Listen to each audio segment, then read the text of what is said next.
And, so I was like, that kind of brought me back. I was one of those, freaks hanging out with a rat and kissing it.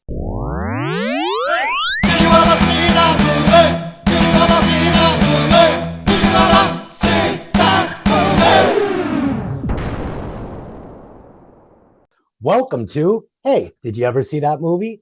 I'm your host, Des, and as always, I'm joined by my lovely co-host, Lynn. My own brother, a goddamn shit-sucking vampire. Wait till Mom finds out, buddy. I knew it. And joining the show for the first time, the podcaster with 1,000 potions, Mickey. Hey, guys. Today, we will be reviewing the 1987 vampire movie, The Lost Boys, directed by Joel Schumacher, written by Jeffrey Boehm, Janice Fisher, and James Germais, starring the two Coreys, Keifer Sutherland, Jamie Gertz, Diane Weist, and Jason Patric, among others. As always, this podcast will contain spoilers, so if you haven't seen the movie, go watch it, then come back and listen to the podcast. But before we get into it, let's run the trailer. You'll never grow old, Michael, and you'll never die. Be one of us. Notice anything unusual about Santa Carla yet? It's a pretty cool place. If you're a Martian. Or a vampire. Dad. You know where Hudson's Bluff is? I can't beat your bike. You just have to try and keep up. How far are you willing to go, Michael? Guess first. How are those maggots?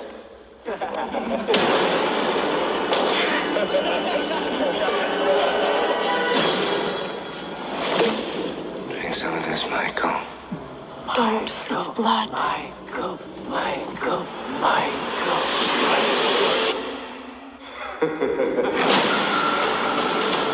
Now you know what we are. Now you know what you are. Help me! Stay back! Stay back! Help me! My own brother, a vampire. You wait till Mom finds out, buddy.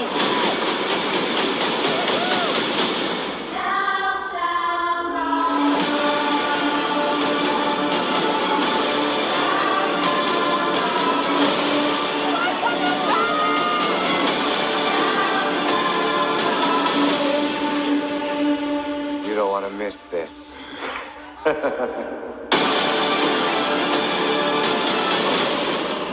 You smell like garlic.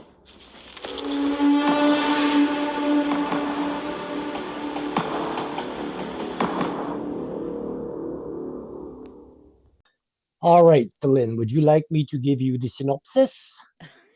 Oh, yes, very much so. I'd like Then I will do that for you. Suddenly, I'm a leprechaun. Okay.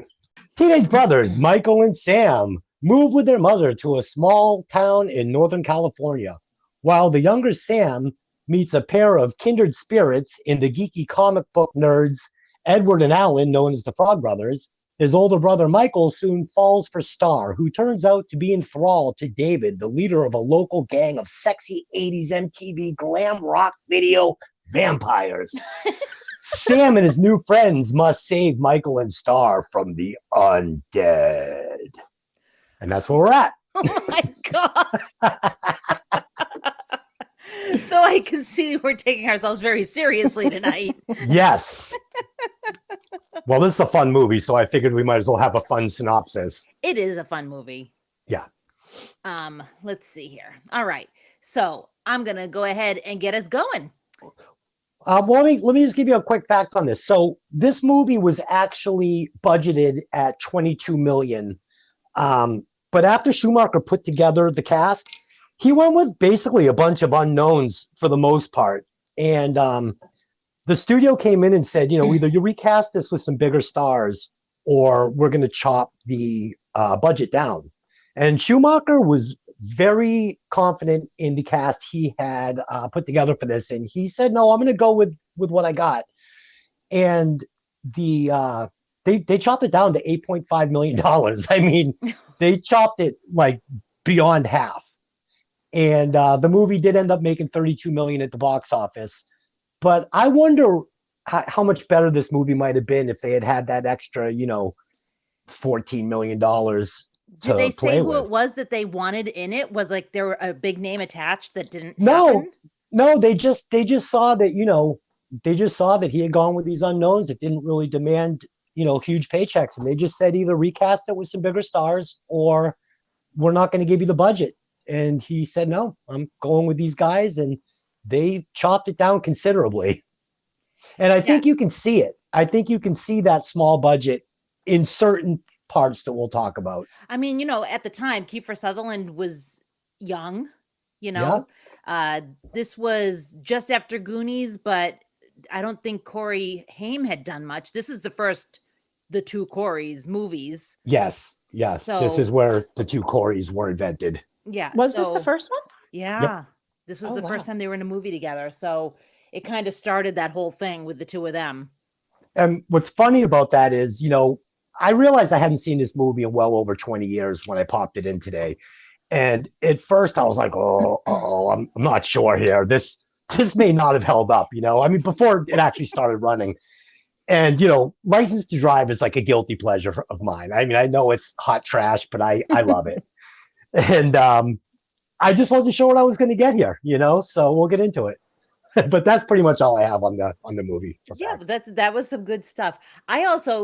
So I'm just going to put this out there. I was watching the movie last night and I kind of had this moment where I realized that you could take Star and Laddie out of this movie and it wouldn't change the movie at all. Thank you. Yes. It wouldn't change the movie at all. You literally could just have Michael thinking that David and his boys are cool and wanting to hang out with them. You don't even need Star. Yep. She's almost a distraction, honestly. Mm-hmm. Yeah. So, Mickey, do you have any opening thoughts on this? Yes.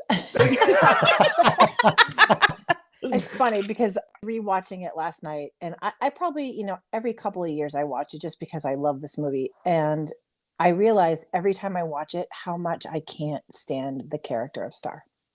Yeah, I agree. And I'm not trying to bad talk Jamie Gertz because she's a fantastic actress. There's nothing there. Well, and it's funny too, because I can remember when I first started watching, like when I first saw the movie years and years ago, I was, that kind of teenage me was torn because part of me was like, she's so cool and free. And then the other part of me was like, God, she's annoying, Yeah. And what's funny is like, I loved her in Less Than Zero. Yes. And, she's a great actress, but they just didn't give her anything in this. And of course, like Laddie, it's just like, he was on the back of a milk cart and that was like the best performance they gave him. He had nothing. There was nothing there. I didn't even get it. I didn't even know why he was there. They should have given a little backstory, like they needed a child to whatever, I don't know. So I think, and now I am jumping way ahead, but I'm just going to go ahead and jump ahead anyways. I think that Star was supposed to be the motherly figure that Max wanted for the boys. And Laddie was supposed to like encourage her to be motherly, but I think that she's just kind of hippy dippy and wasn't quite what he was looking for. And then of course he sees Lucy and changes his mind. But I think that initially that's what was happening there. Yeah, because why would you have ever picked Laddie to be a vampire? He's a 7-year-old kid. But I mean, like, you've got the teenage early 20s boys that are in the gang and, they can hold their own if they're separated from the group, maybe unless you're Marco, but,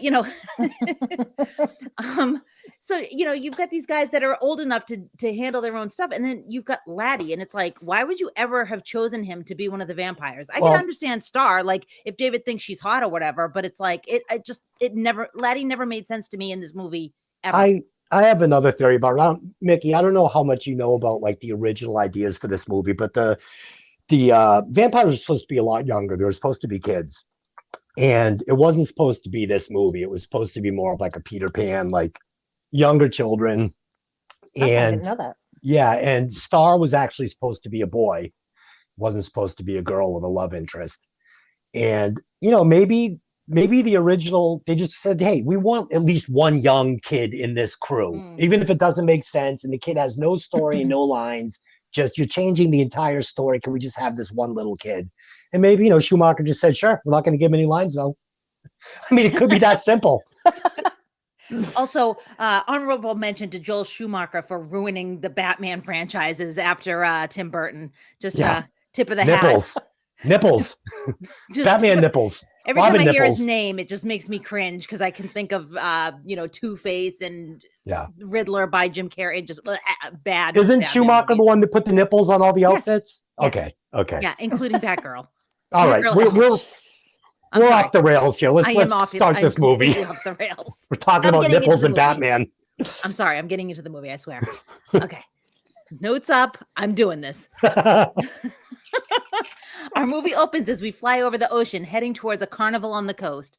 The camera approaches the carousel, and we're greeted with a rakish Keifer Sutherland, who is David, and he's stalking along the row of carousel horses and children. He's followed by Dwayne, played by Billy Wirth, Paul, played by Brooke McCarter, as well as Marco, played by Alex Winter. David is a little too friendly with a girl on the carousel, and her boyfriend takes exception to it. A fight breaks out between the two groups, and a security guard pulls David away, telling him, "I told you to stay off the boardwalk." Later that night, as the lights go out on the thoroughfare, the security guard is walking alone to his car. An unseen attacker comes from above, grabbing him as he attempts to get to his car, pulls him away so forcefully that his car door is ripped off, and the camera fades to black. Mickey, it's your first time with us. I'm going to give you the floor first. This opening scene is setting it up very clearly that something nefarious is happening on the boardwalk. Nefarious. I have to tell you that just rewatching that last night, that opening scene with the Cry Little Sister music was so freaking cool. Like it's still, I think it held up. Like I think, I don't know if it's the music. It was so cool. Like there's certain scenes in certain movies that I always like, God, that's awesome. That's one of them. The scene on the boardwalk, I feel like Keifer Sutherland's character, David, is like, he's like the epitome of cool. Like in that scene, he's just kind of sauntering along like, yeah, I mean, let's just go ahead and say that basically Keifer Sutherland was the star of this movie, even though Jason Patric was supposed to be. Yes. And I have to say, just as a little fangirl, Billy Wirth, God, that was like, woo! Dude. Like the moment I saw that movie, I was like, damn. Yeah. All right, sorry. I agree. I mean, I like devoured everything he was in after that.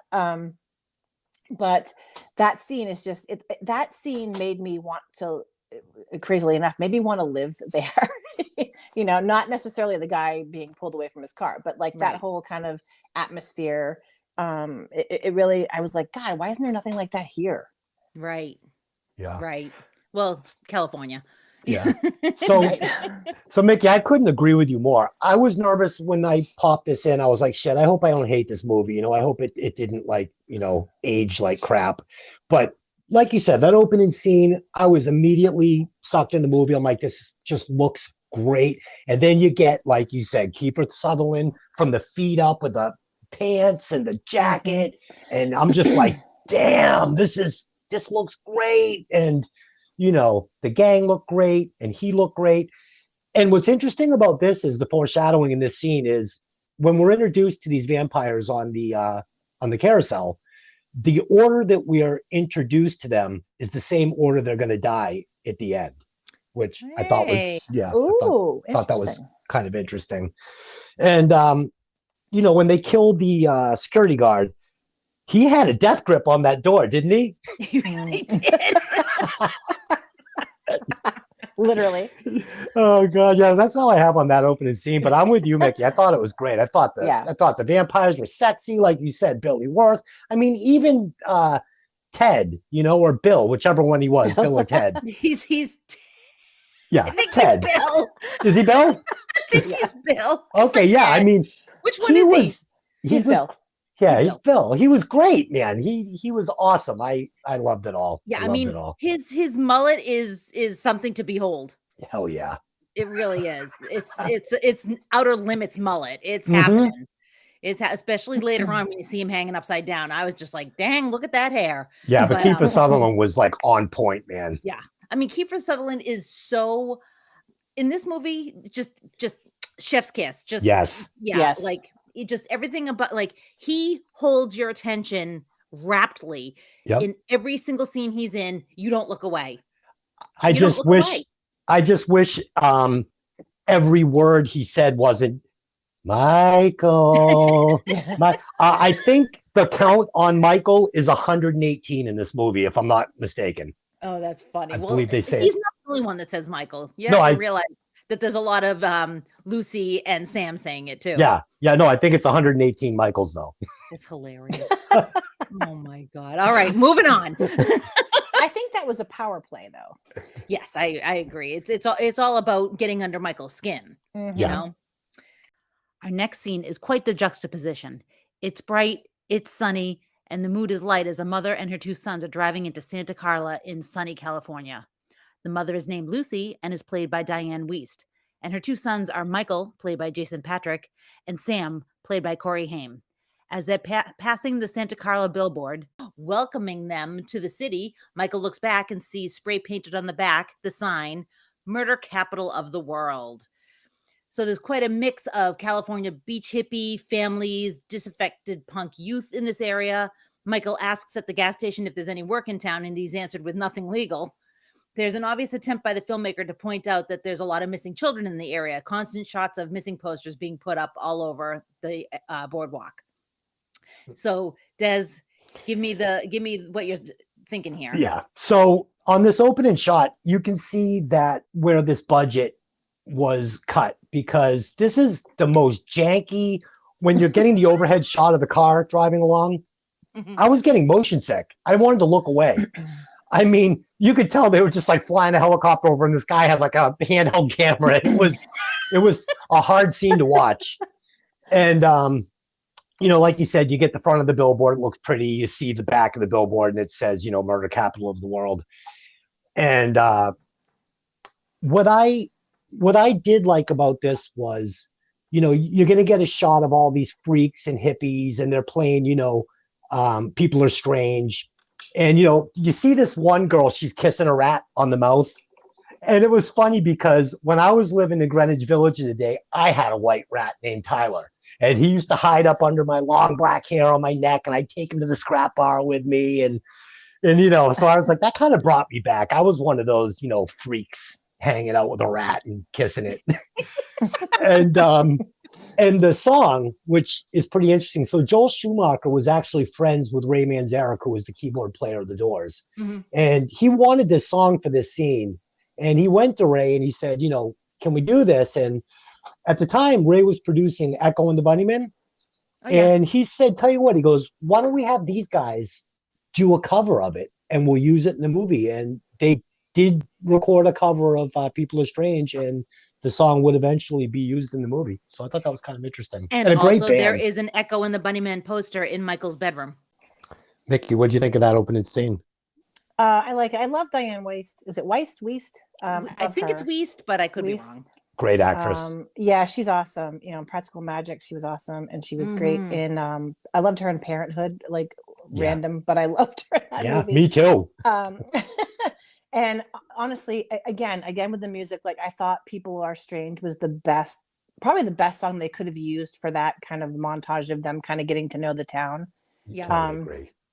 It's just, again, it's one of those places where when I was, 17-year-old me was like, God, I wish I could go there and like hang out, because I'd feel like it was my people, Right.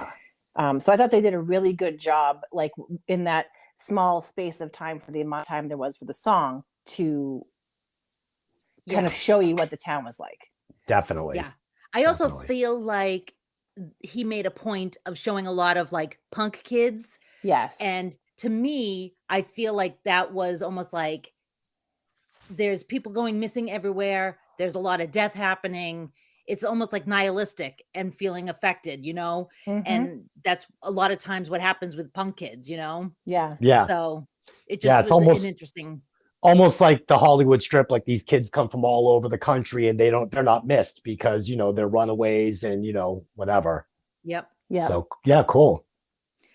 So up away from the beach in the hills, the small family arrives at a house and pulls in.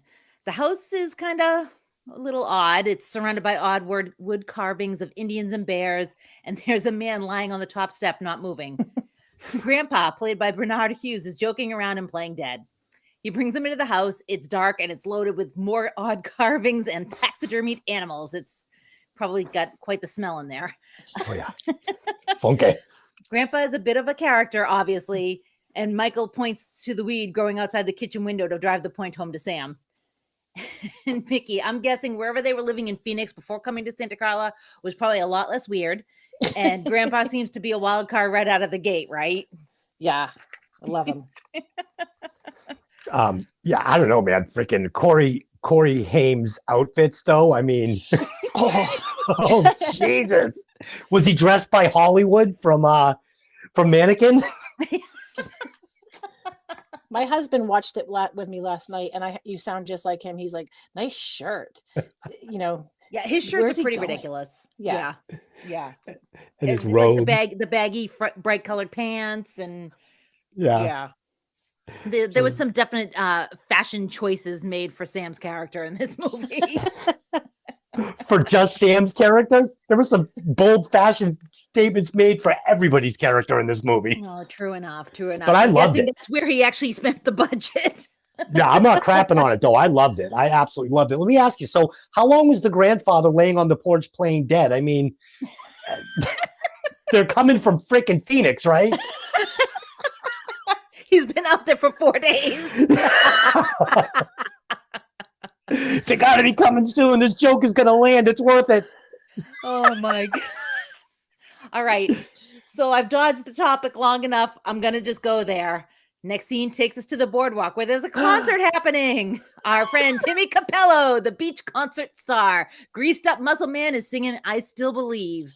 He's holding court while pretty much everybody in the entire city seems to have turned out to see him. And, I don't want to say too much because most people make a big deal out of this guy, but I feel like we got to give it a minute. So, Des, what about the saxophone player? All right. Well, Mickey, I know you like rom-coms and stuff, so let me throw this little biscuit at you. How would you have liked to have seen mixed universes if we got Rob Lowe's character from St. Elmo's Fire playing that saxophone on stage? Well, I mean, come on. Doesn't everyone need a shirtless gyrating saxophone player at their beach concert? Absolutely. I But mean- can you imagine if it had been Rob Lowe, though? Yes, please. Yeah. I don't know. I gotta say, I don't know if it would have been anybody if I would have been excited about like the oily, greasy. No, probably. I'm gonna have a hard pass on that. Well, with the bat shirt, that black and yellow bat shirt he wore with the dangling earring. I loved Rob Lowe's character in St. Elmo's Fire. It worked for me. This guy, man, he was like Thunderdome. I mean, he was Tina Turner's sax player. Yeah. So, I mean, I could see him playing that saxophone in the Thunder Zone. Oh, Thunderdome. Yeah. Thunderdome, yeah. Or Thunder Zone, wherever he is. It's thunderous. Oh, God, we're better than this. No, I know. But, we're not. he has No. rolled this into a rather, good career for him. He goes around and does Lost Boy like viewing parties and stuff like that. And I had a friend that went and met him a couple weeks ago. So good for Timmy Capello. Good for him. Good for him. Yeah. All That's right. funny. So during our concert, Michael gets an eye full of a pretty girl watching the concert and dancing. It's Star, played by Jamie Gertz. He's unable to take his eyes off her. She notices him back, but then runs off when he gives chase. Meanwhile, Lucy's walking along the boardwalk not too far away. She notices all the missing posters and looks away because it's disturbing, and notices a little boy that appears to be lost. Video store owner by the name of Max, played by Edward Herman, sees her trying to help the boy while watching as David and his band of troublemakers comes through the store. He tells them to stop coming in the store, and Lucy says they're just young. Meanwhile, the boys take off on their motorcycles, and Max offers Lucy a job. So, Mickey, it seems like David likes to make his presence known around town, huh? Oh yeah. And how could you not feel that or see that? Like, I would take notice of that. And back to the gyrating saxophone player.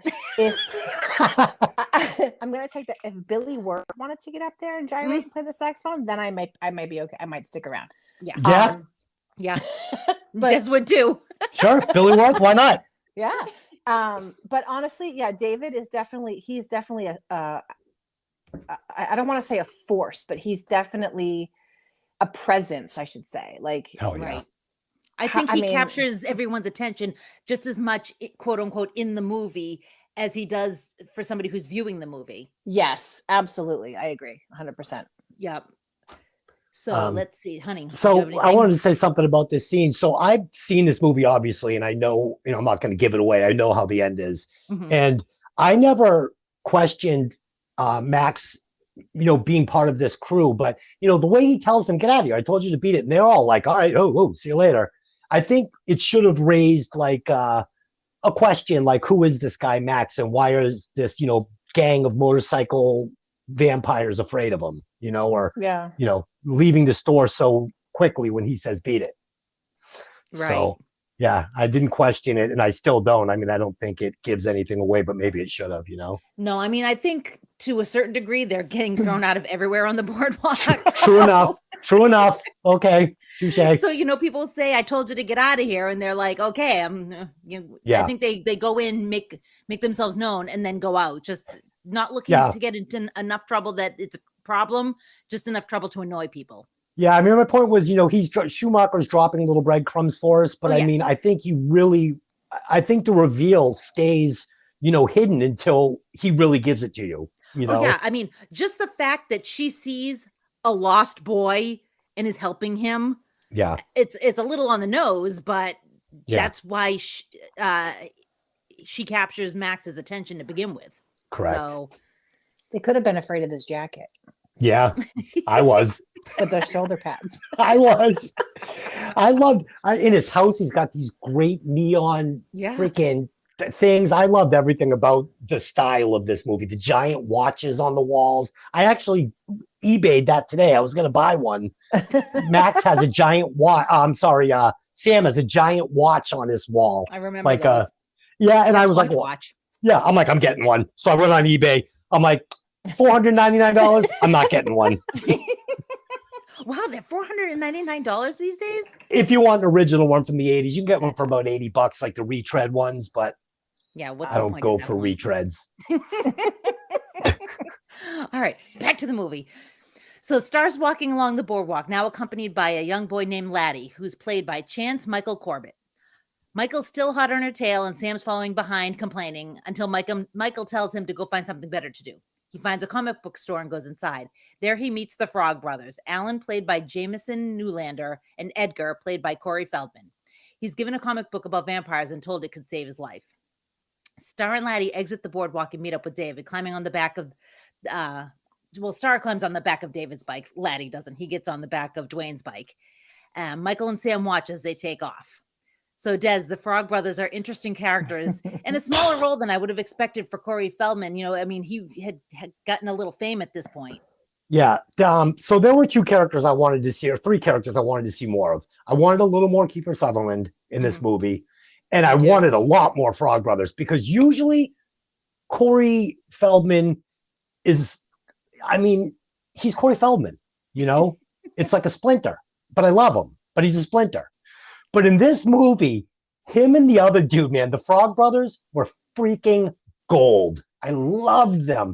And it was funny because Schumacher told Feldman, he said, I want you to kind of think of like Chuck Norris meets, Sylvester Stallone, John Rambo. So Feldman was doing the John Rambo. That's what this was. This was him doing Him imitating. Stallone. Yeah, him imitating Stallone, basically. And I loved it. I loved these two. They were freaking great. And Corey Haim, he actually started working in this film more for me when you started playing him opposite the Frog Brothers. Like, it worked for me more. Right. Yeah, because he's talking to people his own age and with having some actual interests in common, as opposed to like talking to his grandmother or his mother or his older brother who has obviously had enough of him. Yeah, and they had Corey Feldman, playing it straight and not like, in License to Drive, where they're both like, "Oh God, dude!" In this one, you had Feldman playing it kind of like License to Drive, almost the same character as Les, and Right. And Feldman was playing it like Stallone. Mickey, what'd you think of the comic book scene? Comic book store scene? I love it. Honestly, those two were, again, just like you. I think I wish they had more screen time. Yeah. But watching them, it really, they made it it made it so believable. Like, when you're a little kid and you in your heart, you just believe stuff like this, and I mean, I can remember growing up believing in, things that clearly aren't true, but you're so like steadfast in your belief. They made you believe. And it was just kind of fun to go back to kind of feel like that age again. And just be like, God, I'm so like, yeah, let's go kick some vampire ass. Yeah. Do it. And isn't it a hoot? The two hippie parents just completely out cold in the store, just always. Like, they were funny. Like, they come into the store in the morning and the two parents are just still sitting there out cold. Yeah, they were like Guy on the couch. They were funny. It was like Weekend at Bernie's. Are you sure that they're alive? Oh my God, yes, absolutely. Yeah. I also love that Sam had, at first they're like, who's this guy in his little shirt and his jacket, and they weren't giving him any respect. And then he starts talking about what was it? Batman number 14? Batman number 14. Yeah, and he's like, there's only, Corey Feldman says there's only 4 of them in the world. He goes, actually, there's only 3 of them in circulation. I always like to see if there was one out there. Like, he's saying, I have one of the 4, which he probably thought was pretty cool. And he gets a little cred with the Frog Brothers because he's got one of the 4 copies of Batman number 14. We'll see. All right. So in a dilapidated car on a bluff overlooking the boardwalk, Guy and the girl, we've seen them before. We saw them on the boardwalk on the carousel getting into the altercation with David. They're reading some of the comic books that they stole from the Frog Brothers and they're messing around. There's a sound of screeching metal as the roof gets ripped off the car. Both the guy and the girl get pulled up into the air and out of view. And Mickey, at this point, you know that David and his friends have something to do with the disappearances since all 3 people that we've watched disappear have wronged David recently. So, we know he's involved. Yeah. I always think it's interesting that they literally ripped the top right off this car. And granted, this car has seen better days. It looks like it probably doesn't even have an engine anymore, but it takes a little muscle to pull the metal roof off a car. So Mickey, this is the first kill. What do you think about this kill? I mean, the kills get more and more graphic as we go on, but what do you think about this kill? I thought it was really cool because they were almost toying with them. Oh yeah. In a way, like, Agreed. I'm going to rip the car off and now look who it is. And I don't know. And especially the girl, I think they mess with the girl a little bit more. I think they toy with her like a cat and mouse. Agreed. Yeah, because they grab him first right out the gate. Right. Yep. And look how powerful we are. We can rip the roof off your car. You know what I mean? And I really do. I feel like they, and this may be, I don't know, but this particular kill for me just really felt like when a cat catches a mouse and then they bat it around a little bit and then they grab it again and they bat it around. Like, I really feel like that's what they were doing with this scene. I couldn't agree more. And, it's funny. I felt like Schumacher did a nice job in this movie of upping the ante with each kill and giving us a little bit more to look at with each kill. Like, at first we're kind of relying on our imaginations, which I love doing that because sometimes, it's better in your mind, almost like reading a book like we talk about sometimes. And, by the end, we're getting literally the kitchen sink, So, yeah. But one thing that I noticed is, with these vampires, I'm going to get into this a little bit later, it seems like they're super powerful sometimes and other times not so much. Right. So the rules of this universe aren't explained really well, but it's a super fun movie and it doesn't bother me at all. Yeah. Well, I mean, we've seen this before in movies we've reviewed, and they have a tendency to make a quote unquote villain or a bad guy seem super, super powerful. And then later on, when, the regular people are fighting the villain, all of a sudden they're able to take them on and not just be killed right out of the gate. So it's like, they changed the rules, but if he could just kill everybody, then where's your movie? Right. Like, but you hear what I'm putting down. I do. All right. So Sam returns to the comic book store later and has another interaction with the Frog Brothers. They give him another vampire comic and their phone number and tell him to pray he never has to call them. Oh, boy. Meanwhile, Michael has invested in a leather jacket and he's watching people get their ears pierced. Star appears and tells him that she'll pierce his ears for him. He invites her out for some food, but David intervenes. He makes Star get on the bike with him and tells Michael to follow them to Hudson's Bluff. They play a game of chicken, which almost ends with Michael diving off the cliff onto the rocks below. He assaults David, angry at the danger of almost killing him, and essentially says he wants to fight him. But somehow this seems to endear Michael to David instead, and they take him to their hideout, which is an old resort that was swallowed into the crack of a fault way back in the early 1900s. This was starting to feel like the Karate Kid to me at this point. All right. So follow me on this. So Michael comes into town. He's Ralph Macchio. He's Daniel. And David is Johnny. And he's got his, Cobra Kais with their street bikes and their dirt bikes. And they're carving up the beaches and kicking ass. And, he's coming in. He's going to take Allie away from David. And I was like, whoa, we got some Karate Kid action going here.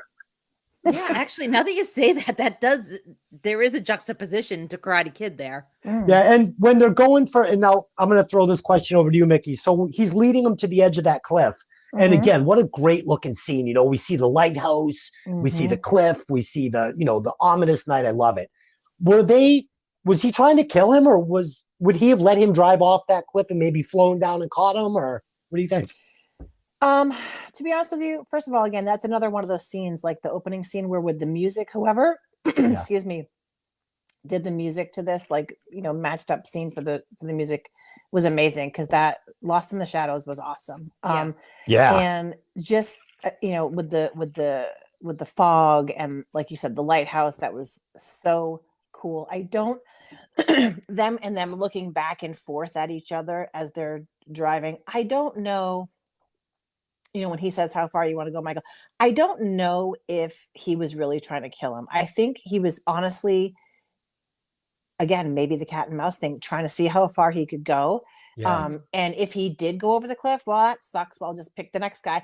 But if not, then maybe he would say, okay, maybe he's worthy. Yeah. You know what I mean? Right. Oh, it's good. Yeah. That's actually a good read on that. Maybe he was, like you said, that's it. You answered my question. Thank you. A bit of a test. Yeah, it was a test. And he wanted to see if, how much, he was playing chicken with him. Who's going to back down first? Right. Yeah, that was cool. And, I'm going to say something too, if you think about it, Michael is kind of the dick here, I mean, David, he's going to take him to his underground lair. He's going to give him Chinese food. And, Michael's punching him in the face and trying to steal his girlfriend. I mean, this is why Daniel LaRusso got his ass kicked. Don't touch his freaking radio. Don't steal his girlfriend. Don't pour water on his head when he's trying to roll a joint. You're asking for it. You're being a punk. And Michael was kind of a dick, in my opinion. I think he was a little cocky, and maybe he felt like, hey, I'm the new kid in town. Yeah. He doesn't kind of know the hierarchy of things yet. Right. And he's a good looking guy. So he's sure. And again, the whole Star thing. Yeah. Yeah. So yeah, I'm with you too. I saw a million other women on that boardwalk and at that, nightclub saxophone party that would have caught my eye before Star. She was looking pretty plain in this, to be honest with you. Well, and it's in the scene where he's like, what's your name? She's like, Star. Yeah, it's like Star. The way she says it is Star. Yeah, right. Like, oh God, all right, I'm all done. Take your little munchkin, your little milk carton munchkin, and beat it. Yeah, I mean, again, I had some serious trouble with her. And initially, when I saw this movie the first time, like Mickey, I thought she was cool. I'm like, she's wearing those cool skirts and, she's hanging out with these boys. And then I was like, oh my God, she's fucking boring. Like, why does David or Michael like her? I can't figure it out. So back at our very old fallen resort, Marco has brought food back for everybody. There's a decidedly tense air in the room, if you ask me. David's pressing Michael to eat some rice and then asks him how he's enjoying his maggots. And looking down, he sees the maggots, throws the food. Everyone laughs, except for Star. She's like, leave him alone, whatever. Looking again, Michael just sees white rice. They mess with him some more with some noodles, saying that they're worms. And then David offers him to drink a fancy bottle of wine. Says he can be one of them. So Starry says, you don't have to drink it. It's blood. And since he's seen the drink with the worms and the maggots, he says, yeah, sure, it's blood, and he drinks it anyways. Now, Mickey, I gotta be honest with you. Like, I'd be like, first of all, how did you do the trick with the worms and the maggots before I drink anything? And then, are you gonna drink that wine? Yeah, I think I would have asked, I would have wanted to get behind the curtain and see how he did it versus just, oh, okay, Yeah. And was it me, while they're in there, is Marco's like almost like the pledge? It almost feels like, that way, right? Like he's Marco, the newest food. one. Right. Yeah. Yeah. But yeah, no, I don't think I would have been. There was a cool wine bottle, but I don't think I would have been drinking any wine. But again, I think it was, it was kind of that. How do I word this without sound like a jerk? It's kind of like the thing between David and Michael. Like when she's behind him, she's like, "Don't drink it, it's blood," and he's like, "Yeah, right, okay, whatever." It's almost like when two roosters get into a pen together and they like puff up. Yeah. Yep. You know what I mean? It's like, well, I can't back down in front of this guy because then he's going to think I'm an ass. And it's like, how far can they push each other until one gives in? 100%, Mickey. You nailed it on the head. Yeah. That's exactly what's going on. It's peacocking. Yep. Yeah. Thank you. Yes. But with the noodles turning to maggots, it's funny because maggots actually won't move like that. So they were trying to get that shot, and it just looked like a bunch of dead maggots in a Chinese food container. So what they did was they would squeeze some fresh lemon onto those maggots, and it would irritate them, and they'd start squirming around. Oh, those poor maggots! Those poor maggots. They don't like lemon juice. Oh my God! And my read on that was, because you would see Michael would kind of be laughing after he would look down and it would be rice again. You got to remember, they got him stoned, and he probably doesn't smoke a lot of weed, so he was baked, and he was just like maybe thinking, "Oh man, my mind's playing tricks on me. I'm fucking stoned," So I think he was kind of just high and just, am I seeing this? And I'm like, what? That was my play on it.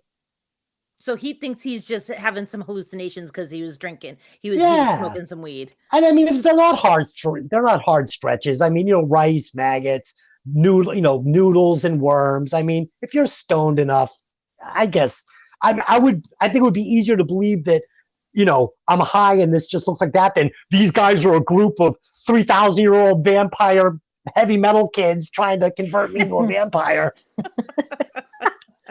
I suppose you're right. I suppose.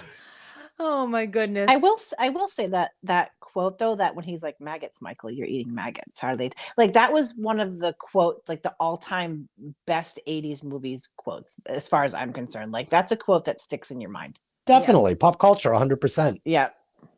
Yeah, absolutely. And I want to say another thing. This for me is like a dream come true. Like if I left for work tomorrow and like Keifer Sutherland and like 4 other guys who look like they're out of the band Rat were like, "Dude, listen, you can live forever. You're going to be fucking 22 years old again. All we got to do is go eat the postman. We're going to get you a dirt bike, a leather jacket, and a mullet." I'd be like, "Let's go. I'm calling in sick to work, and I'm becoming a Lost Boy. And we're going to hang out at Santa Cruz and watch fucking sax things and eat people and be 22 forever." I mean, are you guys in? I mean, I'd be in. You guys are both in. Let's do it. Although Star would have to leave. Yeah. And can we have Billy Wirth too? Yes. Yeah. Oh yeah. Billy's in. Oh. So our Lost Boys ride their bikes up to the suspended train track. Fog is thick below them. One by one, they drop off the edge of the bridge. Michael looks over and sees they're just hanging off the bottom of the bridge. At their urging, Michael joins them just as the train is approaching. One by one, the boys let go of the bridge and disappear into the fog below. David tells Michael he's one of them now and to let go before disappearing himself. Unable to hold on, Michael falls, though the fall seems to be very slow, and before he hits the ground, he somehow ends up back in his bed at home, dirty but nonetheless aware. Des, I don't. How does he get home? It's been many hours. Like, how much time did he lose, and what happened in that time? First of all, I have bad OCD, so seeing his dirty sneakers on his pillow. Oh my God, yes. I was like, no, get your shoes off the bed. No. Yes, the dirty shoes touching his pillow freaked me out worse than seeing a vampire bite somebody in the head. And I know because I come home from work and I try and lay down on your bed and it's nipple pinching and inner thigh pinching and get off my bed. So yeah, I'm not allowed on the bed after work, just so you know. Gotta take a shower first, then you can get on the bed. No, never allowed on the bed. I'm like a dog. Get off the bed. So I wasn't sure. I mean, I'm assuming that they flew him in there because, like when Star was in the back later in the movie, she just like kind of goes from the backyard and appears up there. So they fly. So, and they kind of give you that angle. Like it kind of looks like somebody's putting him down on the bed a little bit. So I think they flew him there. They put him down, but we get some exposition with the mother that kind of leads me to believe that either this has been going on for a few days or something. I don't remember exactly what the quote was, but it kind of led me to, you're staying out all night, you're sleeping all day. What's going on? Yeah. So it didn't feel like this was like one day, first time, maybe. I don't know. Yeah. No, I think it might be there. It's actually a couple of days that happened between the bridge trellis and us rejoining him in his bedroom that day. Yeah. All right. So Sam wakes him up and tells him it's 2 p.m. Like I was saying, that's a lot of uncounted for hours. And I do agree with you that this might have been a couple of days. At this point, he's also got an earring. So he got his ear pierced. Yeah, and if Star did it, it's probably going to get infected. We know how that goes. She used a safety pin and a lighter. She totally used the safety. I used the safety pin and a lighter. Did you guys ever use the safety pin and the lighter? Of course. No. You put the thing in like you don't get it in straight, so it looks all like janky. Yep. Put a potato behind your ear so you don't stab yourself in the neck. Yeah, I did one in my lip with that, and it still looks nasty and smells. Oh, God. I mean, I don't wear it anymore. It's just, just a hole forever in your face. It's just a hole that never heals. Oh, God. So Lucy asks Michael to stay home with Sam that night so she can go to dinner with Max, and he agrees after a little complaining. And when they're home alone that night, there's a sudden barrage of loud motorcycles and bright lights coming through the windows. But when Michael steps outside, there's no one there. So, Mickey, we've got some mind games going on from David and the boys. Again, some cat and mouse. I do want to go back just one really quick thing to the train tracks. When they keep telling him to let go, and then David lets go again, you can tell he's just the shit. He just even falls gracefully. Yes. Like they're all like, "Wah!" And he's just like, oof. And it's a great scene, and it looks great. And this movie looks great over and over for me. Yes. I do think they again when they show up to the house on their bikes, I think again they're playing cat and mouse. But I want to know, like, how old is Sam supposed to be? Because he looks like he's in his teens, but then he needs a babysitter. Yeah. And he's in the bathtub. Well, I mean, let's all right, if we're going to go into this, Michael is like 35, okay? Okay? He's supposed to be going into like, the 9th grade, 10th grade, 12th grade. He's high school. This guy is like 35-year-old stud muffin. I think that Sam is supposed to be maybe 13, 14, right in that area. And Michael does say Sam's old enough to stay home by himself. Yeah, I think he's right on that edge. Yeah. So, and I think the Frog Brothers are probably a little older. So I think Sam maybe 13, 14, and the Frog Brothers maybe 15, 16, and Michael's like 35, 38, something like that. No, he would literally Michael's 52. Michael's supposed to be about 17, actually. Okay. Yeah. Sorry to go off on that. No. It's go off to nail these things down. That's what we're here for. I set this movie in 1988, so don't feel bad. How old is he supposed to be? Because he's taking baths. He needs a sitter. He has a picture of Rob Lowe. Okay, so I'm glad you brought that up because I have to tell you. So, you asked me about the gay thing. So no, Michael, David, no, none of that. They're just peacocking, like Mickey said. But Sam, yes, Sam is a young man who is maybe a little confused. He's exploring different avenues. He's singing about, I ain't got no man, I ain't got no home. And there's nothing wrong with it at all. I'm just saying, I think we're seeing something here with Sam. Yeah. And it's also interesting that he also has a Molly Ringwald poster, and he also has one of those sexy girl with a car posters. Yes. So is he confused and trying to figure out what's going on? Like, I don't Yes. know. But And the his- clothing is an interesting choice, Yeah. all things considered. And his grandfather is, the masculine one. He'll give him, these masculine things like, the taxidermy stuff. And where does he put it? In the closet. And he doesn't like the closet door opened. So we don't know. But it's funny because so Schumacher is famous for putting in Easter eggs from the movie he does previously. And that Rob Lowe poster is the Easter egg from St. Elmo's Fire. Just so you know, that was done. Yeah, he that was was friends with him, and he came on set and he put the poster up because Rob Lowe was coming on set, and it stayed there. So and that was done intentionally as an Easter egg.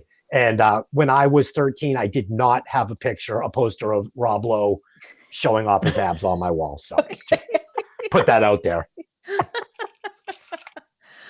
So Michael tells Sam to go take his bath, and off he goes, taking Nanook the dog with him. While he's upstairs, Michael tries to drink some milk, and it makes him feel sick. He goes upstairs, and when he opens the bathroom door, menaces Sam. Nanook is not having any of it and attacks him. Sam jumps out of the bath and goes looking. He finds Michael with a bitten hand, and he tells Sam that Nanook bit him to protect him. So, Des, it's a nasty bite. Do we give full votes to Nanook for being the best boy? I love Nanook. What a great dog. I love Nanook. And I thought the scene was great. And, this movie, I thought I was going to see a comedy. Honestly, I remember this being a comedy, and it's really not a comedy. I mean, there's almost no comedy elements, but not. There comedy. are comedic elements, but they're more like scenes that, you could read either way. There were some scenes where I laughed out loud. I'm like, oh, that was great. But I don't know if it was intended to be straight comedy. This was a good vampire movie. That's all I'm going to say. There was a good vampire movie with some really fun scenes. Like, he jumps up out of the tub and, you get that shot from the bathroom door of him sitting there and the dog is gone. And I thought it was an effective scene. Yeah. Agreed. Yeah. Also, I would like to say good on Amazon Prime for giving acting credits to the dogs.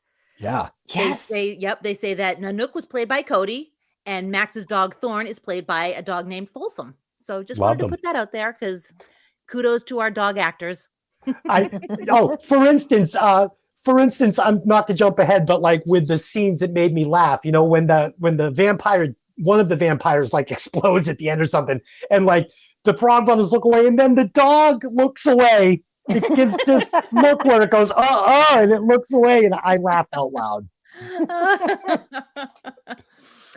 All right. So now Sam sees that Michael's reflection's fading in the mirror, and he realizes pretty quickly that he's a vampire because he's been reading vampire comics. So Sam tells David to leave him alone and runs upstairs to call the Frog Brothers. They tell him to stake him through the heart, and of course Sam doesn't want to. It's his brother. Meanwhile, Michael tries to take a nap and just calm down, and he ends up floating outside the window. This was giving me Salem's Lot vibes also. Mm-hmm. Sam decides he's going to help his brother after alerting his mother that something's wrong. So she comes flying home from her date with Max, leaving Max high and dry at the restaurant, just to find that Sam is fine and he just scared himself with a scary comic. She's understandably upset that she's left her date when there was nothing really wrong. And when she picks up the milk carton that Michael left on the floor, Laddie's picture is on the back of it. Yeah. So, Nikki, I think the whole missing people thing, initially all along, I'm thinking David and his vampires are eating all these people and that's why they're disappearing. But it didn't ever occur to me that somebody might be looking for these boys, like all of them. They have families that don't know where they went. Right. Yeah, I agree. I think that, I don't know. And again, it comes into like, why Laddie out of all the, you know what I mean? Like, I started thinking about it last night, and I was like, oh, maybe it's like a how like a Interview with the Vampire they had Claudia, right? But then I don't know, to be honest with you. I don't remember the timeline if this came out before or after. Well, the book itself, Interview with the Vampire, was written in the 70s. So okay, yeah. So because I don't remember when I read it, but so I was thinking like maybe it's like the hip 80s version of a Claudia, but it just didn't work out. I'm so glad you said that because I immediately thought of that too, but it was just such an undeveloped character. Yeah. That it never, but I thought the exact same thing. I'm like, oh, this is totally taken from Interview with a Vampire. Mm-hmm. Yeah. Okay. The movie might suffer from an over abundance of characters that they don't have time to Flush out. develop. Yeah. Yeah. There's just no time to develop. Like, where are you gonna? It's an hour and a half. You barely get the main family. You know, Lucy, Sam, and Michael. You barely get like what they're all about. And then of course you've got the vampires, and you know, you never get really any fleshing out of Dwayne or Paul or Marco. Just they're just kind of there. You know, they're looking lovely while they're doing it, but they're just kind of there. Right. So, you know, they might have overdone it. Like if they had pulled back, maybe pulled Laddie out of there and given some time to the characters that they had, I think it might have benefited the story a little bit. Well, I feel like they missed the opportunity with Laddie because, you know, he doesn't have a big part in the movie, but they do make a point of showing him on the back of the milk carton box, right? Right. And I don't remember, does Laddie die at the end or no? No, he doesn't, right? No, he doesn't. Okay, so you need a payoff here, okay? You've introduced the character to me. I now know he's definitely a local kid who's missing enough to where they're putting him on local quarts of milk or gallons of milk. And he lives. I want to see him reunited with his family at the end. I mean, Right. It's a missed opportunity. Because we don't know where the other kids in the group are. You know, maybe they're from Boston, maybe they're from Las Vegas, maybe they've all come and just migrated to Santa Carla or wherever the fuck we are. But we know that Laddie is a local boy that's missing, and they make a point to have him live at the end, and we don't get the payoff of him being reunited with his family. And I think that would have been a nice payoff. Yeah, I mean, they obviously end the movie still in the night of the you know, the whole ending. Yeah. So you never get to see any of the payoff really for anybody. You just Right. kind of are left to imagine what happened after the fact. But like you said, if you're going to bother putting Laddie in the movie and have him carry through the whole thing, give And me be the payoff. local, and be a Yeah. local missing child. Yeah. Yeah. Mhm. So Max, the video store owner, has returned home. He encounters the same bright lights and sounds of motorcycles that were happening at Michael's house before the camera takes us to Michael returning to the destroyed resort looking for Star. She's there with Laddie. There's a questionable sex scene here. Now, Which I'm I not fast sure- forwarded and rolled my eyes. I legitimately tried to fast forward it and fast forwarded it too far, so I had to back it up and actually watch it. It's very quick. It's not really sexy. It's questionable. Like Oh God. like Laddie's right there, and you're having sex, Yeah. and I just don't get it. It's I weird. rolled my eyes. I said, "Nah, Yeah. I'm not doing this." It's No, thanks. completely unnecessary. So he's asking, and here's the other thing. He's asking her, "What's happening to me? What is happening to my body? I don't understand. I'm losing track of time. I can't tell you. Let's do I it. can't tell you. Let's just have sex." So Yeah. is she distracting him with the sex? I don't know. Why Huh. can't you tell him? Why can't Star you tell him? sucks. Star sucks. But like, why can't she tell him? You know, like, I don't know why. What kind of rule says that she can't tell him? He's drank the blood too. He's equal to her now. So why can't you discuss it? I don't Yeah, understand.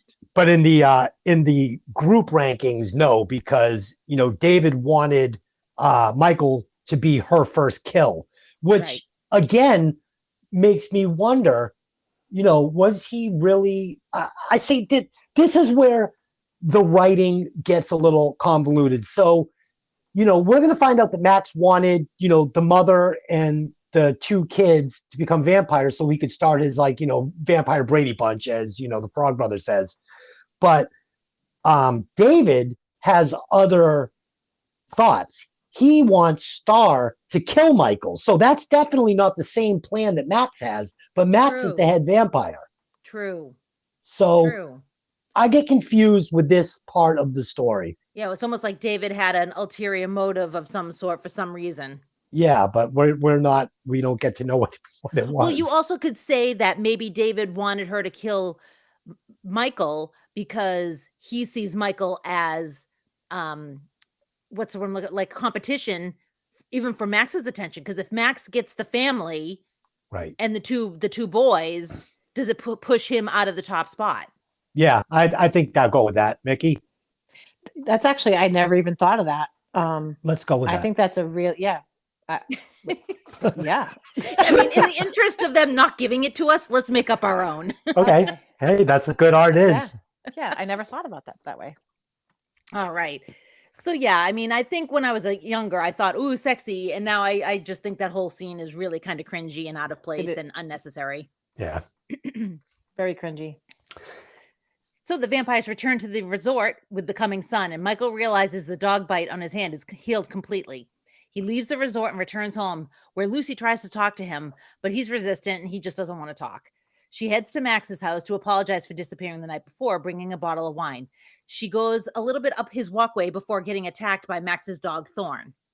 So, Mickey, initially I thought Thorn was just protecting Max's home, but after the night before with the motorcycle surrounding Max's property, you almost have to wonder if he's on such high alert because I mean, I know he's protecting Max, but like uber protecting Max because the boys had been there on the motorcycles the night before, traumatizing the dog a little bit, Yeah, I totally agree. I do. Yeah, and as Sam is reading that comic too, Right.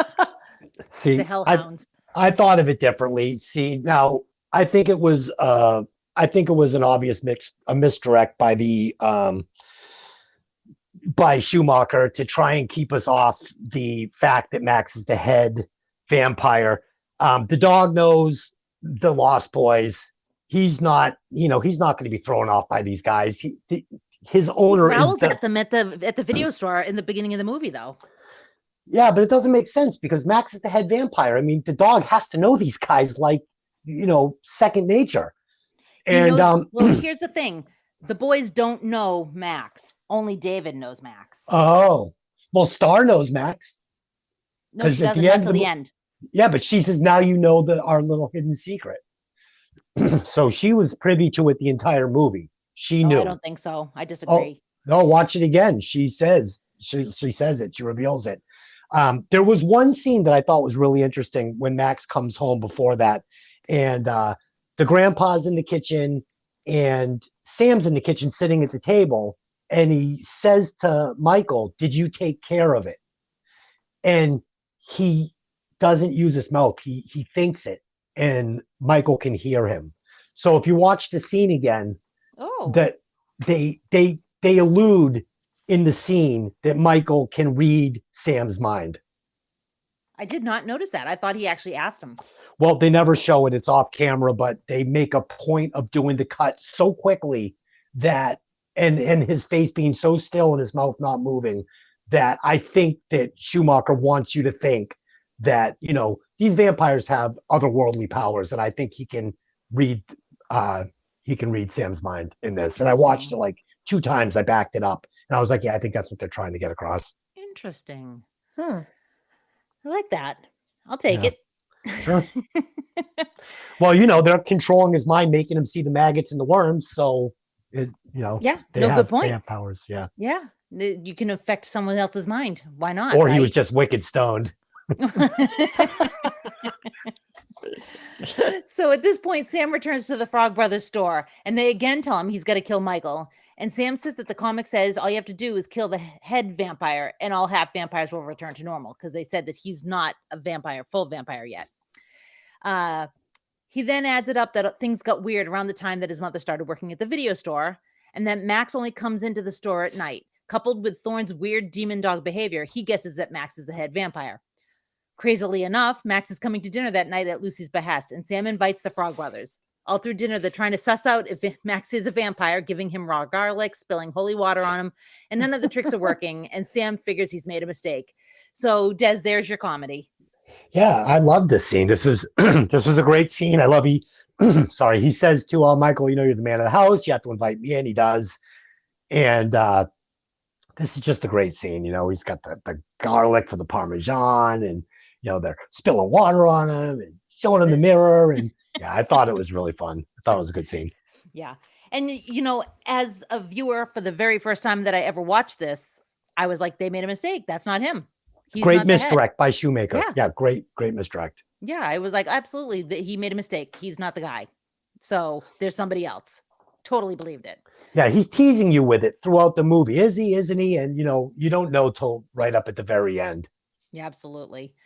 So Michael's looking for Star and he can't find her, but does find David, who tells him that if he wants to see Star again, he better go with them. They find a bonfire surrounded by a bunch of kids that are partying, and they're watching from a tree. David informs him that initiation time is over and it's time to join the club for real. Yeah. His face comes into the light again. His eyes are yellow and red, and he's got fangs. Michael looks around, and the rest of them do as well. They fly out of the tree, leaving Michael behind, who watches as they attack and feed on the people, all the while cajoling Michael to join in before he says no and falls backwards out of the tree onto the sand. The vampires approach him, blood-stained mouths gleaming, and say, "You will never grow old and you will never die, but you must feed." And this is the first time that we get a really graphic killing, Mickey, and it's tame as far as scary movies go. But for a movie with some pretty decent big name actors in it, I thought it was an intense scene. Oh my God, this scene was awesome. And I love when they're standing up and you can see the light behind them and he's saying, "Now you know what we are. Now you know what you like." Again, that's another one of those quotes that's like, damn, he's so cool. Like he's just fucking cool. He's a cool guy. And it's such a cool scene, like when you know, with the skinheads dancing around the fire and you know, he bites the guy in the head and the blood spurts out. It's just awesome. Yeah. Awesome. Yeah. Yeah. This is a the attack on the surf Nazis. That's what they were, right? The surf Nazis. I think so. Yeah. You know, as a 52-year-old guy now, you know, maybe when you're 18, 17, and some guy's like, "I'll make a deal with you, man. You could stay young forever, live forever." You're like, "Yeah, I don't know. It's maybe not." You know, now I'm like, all right, whose melon head do I have to eat? Give me a bite of that surf Nazi. Ah! Yeah, we'd all jump into that pool. It's okay. Yeah. Yeah. Agreed. So Michael knows what he is now, and Star appears and asks for help for her and Laddie. They're back at the house. You know, she jumps up from like the garden right in through the window, and it's freaking out Sam. Since all three of them haven't made their first kill yet, they can still come back from being vampires. They can go back to being normal. Michael's angry with her for playing games with him, and I can't say that I blame him. And she leaves, but not before Sam yells after her to not kill anyone yet. And he's like, "Star, Michael, Star." And Sam's like, "Hey, don't kill anybody." Yeah. So once again, he calls the Frog Brothers. He's made a lot of use out of that phone number. Sam, the brothers, and Michael's. Yeah, there's only one Michael. Sure. Go to the resort in the middle of the day. Michael gets Laddie and Star out while Edgar, I wrote Alana, but it's Alan, and Sam climb into a crevice looking for vampires. They hit a dead end and think they're in the wrong place until they look up. The vampires are hanging upside down like bats, sound asleep. The Frog Brothers climb up and stake poor old Marco. Sorry, buddy. Marco. Yeah, Marco, Polo. And then they get ectoplasmid. Oh my God. Yeah. There's quite a bit of, it's not even gore. It's like ectoplasm. Juice. It's like juicy and kind of slimy. And all the vamps wake up and they're still half asleep, not quite awake. The boys get away just barely when David has a hold of Sam's leg, but he pulls his hand into the sun. It catches fire. And you get a little scene here where he promises to come after them that night as a tear rolls down his face for the loss of his brother. What's interesting about this scene is the tear actually wasn't intended. What happened was the contacts he was wearing were painted hard acrylic, and they irritated his eyes so bad that it actually watered. And when Schumacher saw it, he was like, "Oh, fuck, this looks great. Just leave it." And thank God he did, because it's a powerful scene. And, you know, you feel like there's some emotion there. He's lost his brother, you know, he just watched him die. So, yeah, you know, it's there's like a little bit of vulnerability there. And like for a second, you're like, "Oh, you know?" Yeah. And the movie looked so good too. Like the feet, their vampire bat feet, whatever. Yeah. Freaking look great. And when they would turn into like vampires, when they would go into like kill mode, Schumacher actually ended up firing one of the makeup artists because they were making the Lost Boys look too ugly, and Schumacher wanted these kids to look like good all the time. So the next guy up was like, "Okay, we'll make them ugly, but not too ugly. You know, we'll keep them sexy mad, you know." It was a good choice. It was a good choice. Because Schumacher actually was a window dresser in a previous career before he became a director and stuff. So he was like Hollywood from Mannequin. He was doing these things, and I think you can kind of see it maybe in some of this wardrobe. Yeah. Oh yeah. Oh yeah. Yeah, he's definitely goes in hard on the wardrobe choices and the way things look. Like That's clearly. what she said. Oh boy, we're devolving quickly. Yeah. Oh my goodness. So I also feel like I want to mention about this scene that the Frog Brothers were not quite as prepared as they told everyone they were. No.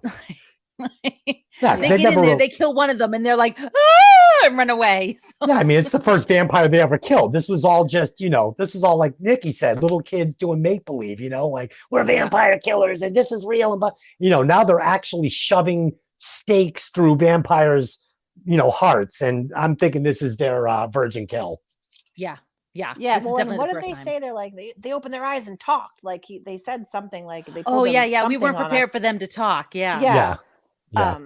So yeah, I agree. I think again, it's that little kid thing, and then they're like, "Holy shit, they're real!" Like they kind of like either that or they thought they were gonna just lay there and be staked and just die, right? Just because they were quote unquote asleep at the time that they got them. So Right. Yeah. They thought. I think they thought that nobody would wake up. Well, they also thought they were going to be in coffins too. Yeah. True. So now that they know David and the remaining vampires are coming that night, Sam makes sure that no one will be home by, getting his mom out of the house, getting his grandpa out of the house, and they prepare the house for the onslaught. There's garlic, there's holy water. They've lit a fire in the fireplace. They've got bows and arrows, like pretty much anything they can find in the house, they've got. Yeah, all that's missing is Corey McCulkin. A bucket of paint hanging from a string. Yeah, you get what I'm putting down. I do. So the sun goes down and the vampires awaken and immediately go on the attack, flying directly to Michael's house.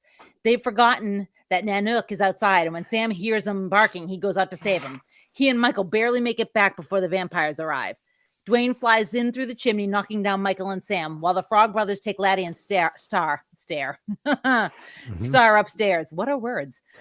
They just Star upstairs, stare up stars. Star upstairs, stairs up. Okay. Stars upon Lars.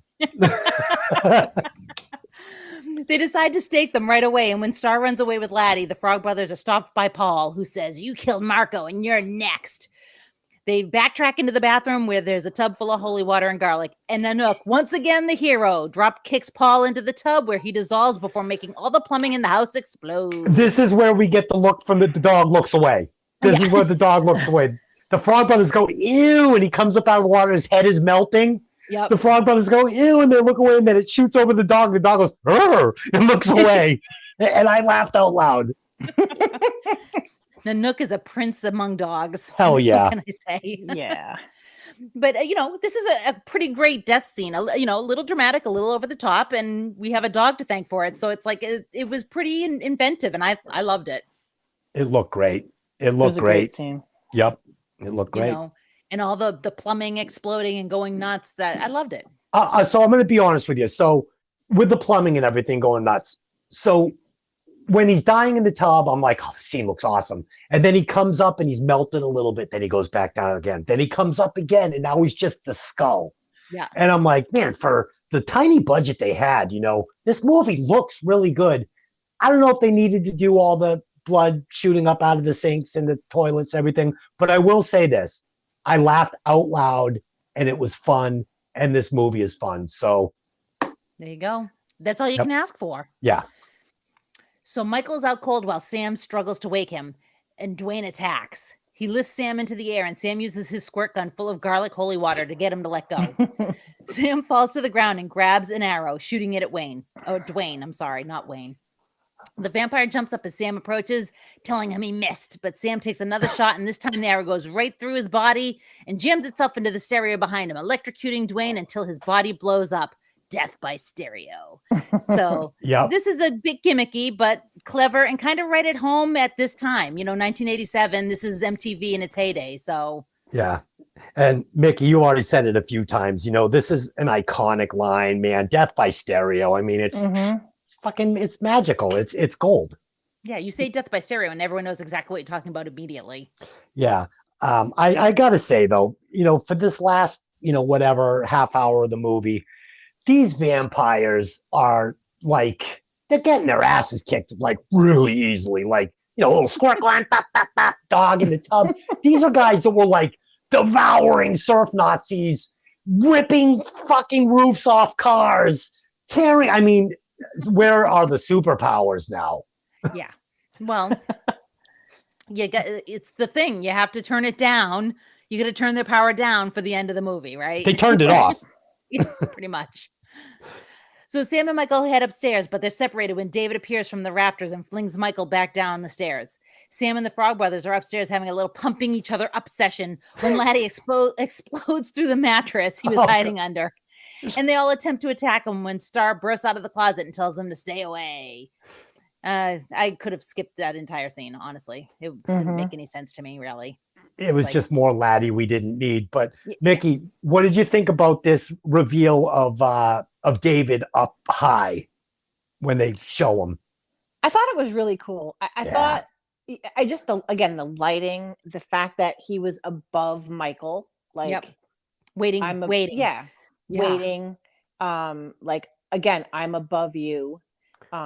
And the scene where they first show up the house and they're running out to get the dog. And this is another one of those scenes that like is like etched in my memory forever. Maybe it's because I watched it so many times when I was younger, but when they're running and she's like, Michael, they're coming. Just like that scene when she says that, it's like, I get like goosebumps. Yeah, you get that sense of dread. Like have you ever had that thing happen to you where you like, say you're down in the basement and you turn off all the lights and it's dark and you have to go up the stairs and you feel like something's right behind you and you're like, oh, and you run up the stairs. Yeah. It's that feeling of like, holy shit, something's right behind me and I gotta go. Oh my God. Yep. Yes. Even though like realistically in your head, there's nothing there, but you're just like, shit. But like when she's like, Michael, they're coming. I'm like, damn, that's still like however many 30 something years later still has that same effect as it first did when the first time I saw it. Yeah. It scares you. It gives you that momentary, like that rush of adrenaline. Like I got to run right now. Yep. Yeah. Even though if I'm Michael, I'm like, stop, will you shut up? You're so annoying. Jesus. Why did I hate her so much in this movie? Well, I don't know. Honestly, I was thinking about it too, like, and maybe this is just me because I think she's so annoying, but like maybe she was the mastermind behind it all along because she wanted Michael to help her get away from David. Like maybe she planned that he would see her. You know what? Sure. Because she didn't want to be a vampire, obviously, because she's not like running out to murder Mark to get her victim. So no, she's been obviously holding back and she's holding Laddie back. And maybe them bringing Laddie on board actually had the opposite effect of what it was supposed to do. You know, maybe it was supposed to secure her in as like a mother figure for Laddie so that she could watch out for Laddie. And maybe she was like, you're friggin' monstrous. This kid's 7. Yeah. Right? You know? And maybe she just feels trapped and she doesn't know what to do. So now you get Michael to work on your side. It's a good point. That would have been it from the beginning. Yeah. So many missed opportunities with Laddie, though. You know, like I said, they could have had that great payoff at the end. Or, you know, maybe he should have been the oldest vampire. Maybe he should have been the head vampire. Something. Freaking Laddie sucked. Laddie and Star sucked. No, legitimately, you could remove Laddie and Star from this movie and I wouldn't even miss them. 100%. Although, if you did that, though, you'd never get the holy shit, it's the Attack of Eddie Munster line. Good point. Oh, my God. Good point. Oh, dear. Which you need. So. Yes, you do. So the Battle of Titans is happening, Michael and David. And honestly, like Des has been saying, David is a lot stronger than what he shows here. You know, they're wrestling around and David is, you know, Michael's holding his own against David. And then eventually Michael gets the best of him. And it's like, it seemed a little, a little, what's the word I'm looking for here? It's a little bit of a letdown, right? Yeah. Like, especially after Michael didn't have the strength to pull the dog collar off the fence. But now suddenly he can whip David's ass. Yeah. But at this point, David gets impaled on some horns that are in grandfather's taxidermy room. Yep. And I will say I found it interesting how peaceful his passing was. You know, the bright white light, the quiet acceptance. There's no screaming. There's no yelling. It's almost like he welcomed it, honestly. And I thought that was kind of interesting. And then he looks fresh and young and like a regular teenager again. There's no, because even when he's not in full kill mode, he still looks, he's got that, you know, vampire That look. But in edge. that final shot, he's just a teenager again. He's like angelic almost. Yes. Yeah, Yeah. 100%. I thought that was very powerful scene and Mm-hmm. almost a little touching. Like you said, it almost looked like he was, you know, back at peace. So I like that. I also do want to point out how this could be baloney, but David and Michael are very biblical names. Oh, You yeah. know, so Mm. you know, like if you look further into, you know, who Michael is and who David is in the Bible, I wonder if that comes into it. Like I'm gonna go look into it now that I've thought about it, because I'm like, that's interesting that they're two very biblical names, you know, and it's not Dave and it's not Mike, it's Michael and it's David. Mhm. And I'm like, interesting. Okay. So yeah, just Yeah. I'm wondering if that there's like a level of that, like a little layer of that in there too. This you know, juxtaposition of these two characters together. So David's demise did not cure Michael. He's still vamped out and he's hiding his face from his brother. Lucy and Max arrive, and it's revealed that Max was the head vampire all along, and that when Michael invited him into the house, it rendered them powerless from hurting him while he was in the house. So that's why the holy water, the garlic, etc., did not faze him in the slightest. And he reveals at this point the real reason why he was doing all the things that he was doing is he was after Lucy all along. He wanted her, so getting the boys in first would force her hand into joining them. So Lucy is obviously not really thrilled about this, and she's frightened, but she goes to take his hand just as dear old grandpa drives through the front door with a bunch of stakes on the front of his truck. She fucking stretches her neck out. She's like, all right, let's do this thing. Yep, she does. She does. But so Max gets impaled. It sends him to the fireplace, and there's an awesome explosion. You know, like any end of any good Joel Schumacher movie, there's an explosion. And at this point, Star, Michael, and Laddie are all back to normal.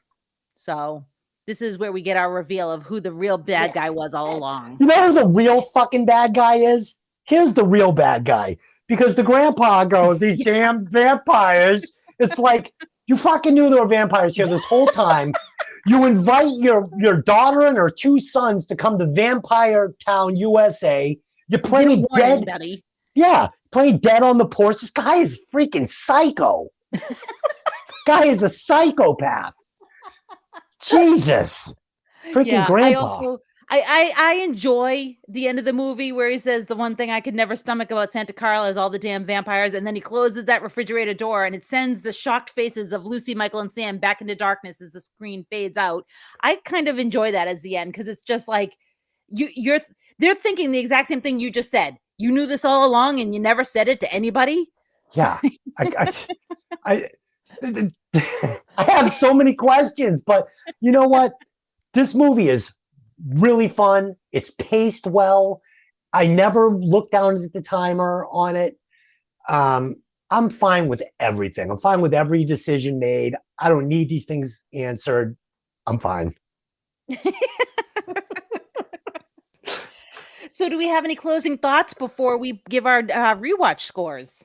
Mickey? Oh gosh, closing thoughts. I think honestly, it's really held up over the years because, you know, in terms of even effects, in story wise, I think it's one of the better vampire movies out of all the vampire movies made. It's one of the most memorable to me. Yeah. And again, maybe it's because of the age that I was when I saw it, and then I have seen it so many times, but it's really held up there for me. Yeah. I couldn't agree more. I mean, this is a great vampire movie. I can't believe I'm saying this. This is a great vampire movie. And what makes a great movie for me is great characters. And this movie had great characters that I cared about.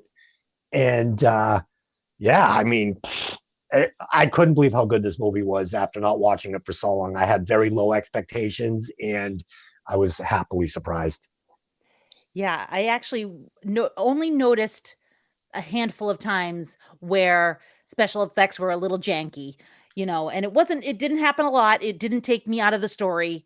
But again, we're talking about 1987. So this is, you know, it probably was green screen if they were even lucky for it to be green screen. You know, like it might not have even been green screen. It could have been a lot of practical effects, but like especially the fight during Michael and David at the end. There's like a weird kind of janky moment where they're flying towards each other and you can kind of see like the outline of where the special effects were. And I was like, oh, that's a little rough. I said, but you know what? That wasn't so bad. The rest of the movie looked pretty tight. So I'm gonna forgive it, And that's what I was saying. Can you imagine what this movie might have looked like if they had that extra $12 million to spend on some of those effects? And for $8.5 million, I thought it looked fucking great. Although I do want to say, every now and again it comes up. They're remaking The Lost Boys, and it never gets traction. It never actually happens. And quite frankly, don't bother remaking it. This is perfect just the way it is. Yep. You're not going to do anything that they didn't already do. I was just going to say that. Like, I had heard that they were like talking about remake, and this is one of those ones that you don't touch it. Yeah. Don't touch it. I mean, they're remaking The Crow, and I just don't understand why. It's like, just leave it alone. It's perfect just the way it is. Don't touch it. Don't touch The Lost Boys. Unless you're going to bring something new to the table, like bring me something new. Okay, then I'm sure I'll watch it and I'll enjoy it. But if you're just going to do this movie over again with better effects, I don't care. Yeah. This movie just had a sweet charm to it. It was very easy to watch. And I thought it was great. So let's do our rewatch scores and we'll let Mickey go first. Mickey, 0 is, you didn't even get through the movie. You got halfway through and you're just bullshitting with us and saying, yeah, I watched the whole thing. It sucked. 5 rewatches is you could watch it again as soon as you hang up. So there it is. And anything in between, go. 4.5. 4.5 rewatches for Mickey. Lynn, what do you think? I'm giving the same score. I'm going to take a 0.5 point off for some of the little weird things here and there. And it's missing a 0.5 point because of Star, let's face it. So yeah. All right. So 4.5 for you, 4.5 for Mickey. And I'm also going to give it a 4.5. And I'll tell you what, here's the thing. I went into this thinking like maybe 2.5, 3 tops. It's a fucking really good movie. And the only reason I'm taking off a half of a rewatch is because there were a couple of things that weren't flushed out. And like you said, it was Star and the little kid. They didn't need to be in there. And for that reason, I'm taking off that half. And I mean, it could even maybe be a little bit higher. It's a really, really, really good movie. And if you like vampire movies and you like the 80s and you haven't seen this movie, go see it. So with the 3 4.5s, and you know how this works. I make the rules up. There's no science behind the sliding scale. There's no math. There's no math. I'm giving this movie 4 3/4 rewatches. This is almost a perfect movie. If you haven't seen The Lost Boys, what are you waiting for? Go see it. This is a great movie. I want to thank Lynn, my lovely co-host, for joining us tonight. Like always, I love talking about movies with you. And Mickey, I have to say, I am going to give you 5 rewatches. You are a great host. Well, you have got such a great voice for this. And my only complaint is you didn't talk more. I wanted to hear more. You were great. Interrupt you guys, but honestly, you were honestly, great. So I hope that you join the show again and start becoming maybe more of a regular staple on here because you were really great. I enjoyed. I would love it. I would awesome. Love it. Thank you so much. And of course, I want to thank the people that come and listen to the show and support it. And if you want to support the show more, help us put out better content, you can do that through the Anchor page. And we're going to be setting up some social media soon, website, Twitter, stuff like that. So you can send in comments and we can read your comments at the end of the shows. I think that would be fun to get the listeners involved a little bit more. And next week we will be back where we will be reviewing the 80s movie now, not the new one, Neighbors, with John Belushi and Dan Aykroyd. And we'll be breaking that out with Pat, the podcaster, with a fully packed bong and a whole shitload to say.